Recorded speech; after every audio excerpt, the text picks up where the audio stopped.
The fire was already screaming before anyone else dared to move, a violent roar curling into the evening sky as traffic froze on the highway like a bad decision no one could undo, and Marcus Hale, night shift janitor, single father, man who had learned to survive without applause, was only thinking about one thing: getting home in time to kiss his daughter goodnight. He had just finished mopping the lobby floors of a downtown office tower when the explosion cracked through the air, sharp enough to shake his chest, close enough to make instinct take over before fear had time to introduce itself. A black luxury sedan had spun out, slammed into the divider, and burst into flames as if the road itself had decided to swallow it whole. People screamed, phones came out, engines stalled, but Marcus was already running, his janitor's jacket flapping behind him like it didn't belong to him anymore. He didn't know who was inside the car, he didn't care.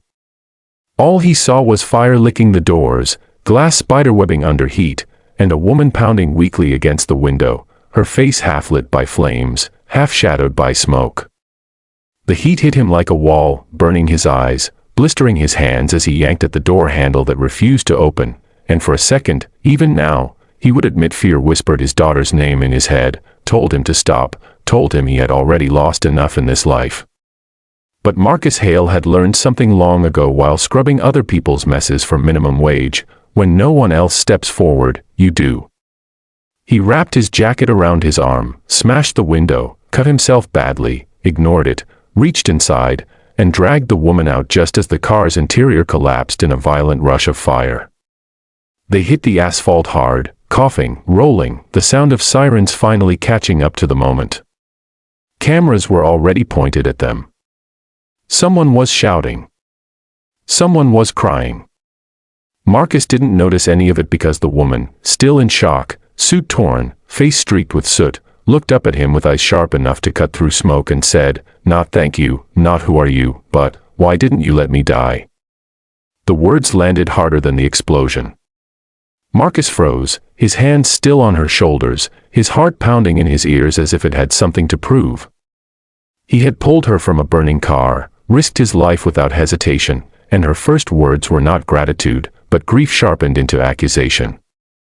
Around them, the world buzzed with attention, but in that moment it felt like just the two of them, two strangers connected by fire and a question Marcus didn't know how to answer. He swallowed, tasted smoke and blood, and said the only honest thing he could, because someone's got to make it home tonight. She stared at him then, really stared, as if trying to see past the soot and the cheap clothes and the janitor badge clipped crookedly to his belt. He helped her sit up, noticed the way her hands shook not just from shock but from something deeper, something heavier than fear.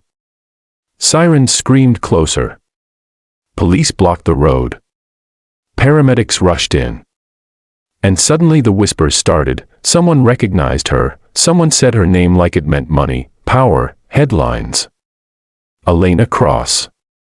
CEO. Billion-dollar deals. The woman whose signature moved markets and whose decisions crushed competitors without ever shaking her hand. Marcus didn't know any of that yet, and he didn't want to. He just wanted to make sure she was breathing, alive, pulled back from a moment she hadn't wanted to survive. As medics tried to separate them, she grabbed his sleeve with surprising strength and said, "Quieter now, you don't understand what you just saved me from." Marcus met her gaze and replied, "I don't need to. You're alive. That's enough." The cameras caught that moment, but they didn't catch what came after, the way her grip loosened, the way something cracked in her expression, the way she looked at him not as a rescuer or a hero but as a man who had no idea how much his single decision was about to collide with her carefully controlled world. By the next morning, the footage was everywhere. Headlines screamed about the mysterious janitor hero. Comment sections argued, mocked, praised, twisted the story into whatever suited them. Marcus didn't see any of it at first. He was too busy packing lunches, tying shoelaces, explaining to his daughter why his hands were bandaged and why he smelled like smoke. He told her the truth, because that was all he knew how to do. Someone needed help, he said. So I helped. What he didn't tell her was that helping someone that powerful came with consequences no one warns you about. By noon, his phone wouldn't stop ringing. By evening, a black car was parked outside his apartment. And by night, Marcus Hale, single dad, janitor, men who thought survival was enough, would realize that pulling Elaine across from that burning car didn't just save her life, it dragged him into a story far bigger than either of them were ready for.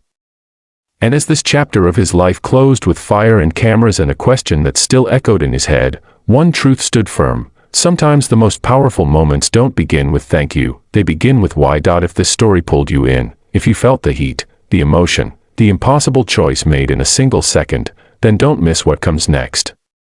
Subscribe to the channel now, because the next chapter isn't just about survival, it's about consequences, courage, and how one ordinary man's choice can change everything.